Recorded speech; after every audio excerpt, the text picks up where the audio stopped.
Fakultas Hukum Universitas Warmadewa menyelenggarakan kuliah umum notaris sebagai pengemban layanan amanat kepercayaan atau trust service dalam transaksi elektronik. Kegiatan tersebut tetap menghadirkan narasumber kompeten yakni Dekan Fakultas Hukum Universitas Indonesia Edmond Makarim yang menyajikan materi dalam meningkatkan kepercayaan bagi notaris sebagai pelayan publik dalam rangka melaksanakan transaksi elektronik. Amanat kepercayaan. Dekan FH Unwar, Profesor I. Nyoman Putu Budiarte menyampaikan bahwa acara kuliah umum ini dilaksanakan dalam rangka menjalin kerjasama dan meningkatkan komunikasi antara Fakultas Hukum Unwar dengan Fakultas Hukum Universitas Indonesia. Kuliah umum kali ini menghadirkan narasumber yang berkompeten, yang merupakan Dekan Fakultas Hukum Universitas Indonesia dengan memberikan materi dalam meningkatkan kepercayaan bagi notaris sebagai pelayan publik dalam rangka melaksanakan transaksi elektronik. Peraturan yang mengatur transaksi elektronik menjadi sangat penting di era milenial karena transaksi pada zaman ini tidak membutuhkan tunai, baik dalam jumlah sedikit maupun dalam jumlah yang banyak. Sehingga transaksi elektronik memerlukan instrumen hukum sebagai landasan secara yuridis dan menjadi bukti yang absah ketika ada persoalan hukum.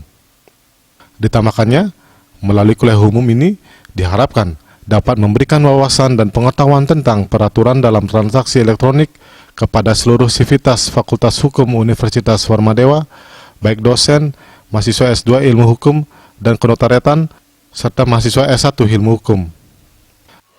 Karena transaksi sekarang tidak membutuhkan tunai atau dalam jumlah yang banyak, tidak perlu secara tunai, lebih pada non tunai, jadi e-learning atau e-komersi kan begitu.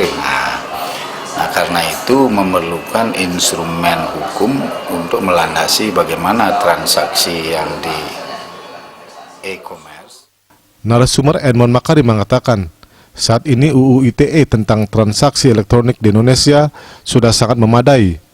Hal ini berdasarkan Undang-Undang Nomor 11 Tahun 2008 yang kemudian direvisi dengan Undang-Undang Nomor 19 Tahun 2016 yang pada intinya suatu transaksi elektronik adalah pemberlakuan pasal 1320 KUHP Perdata yang diperjelas dengan pengaturan lebih lanjut dari penerapannya. Transaksi elektronik adalah pemberlakuan pasal 1320 KUH Perdata. Kemudian kita perjelas dengan pengaturan lebih lanjut dari penerapan itu. Maka dalam PP 82-nya tertuangkan bagaimana pasal 1320 KUH Perdata itu dijalankan. Jadi konsensusnya seperti apa, kecakapan bersikap tindaknya seperti apa, hal tertentu dan kausa yang halal.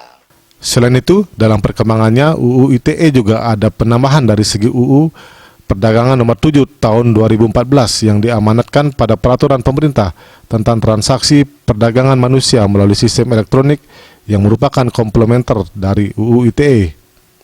Jaya Kusuma, Bali TV.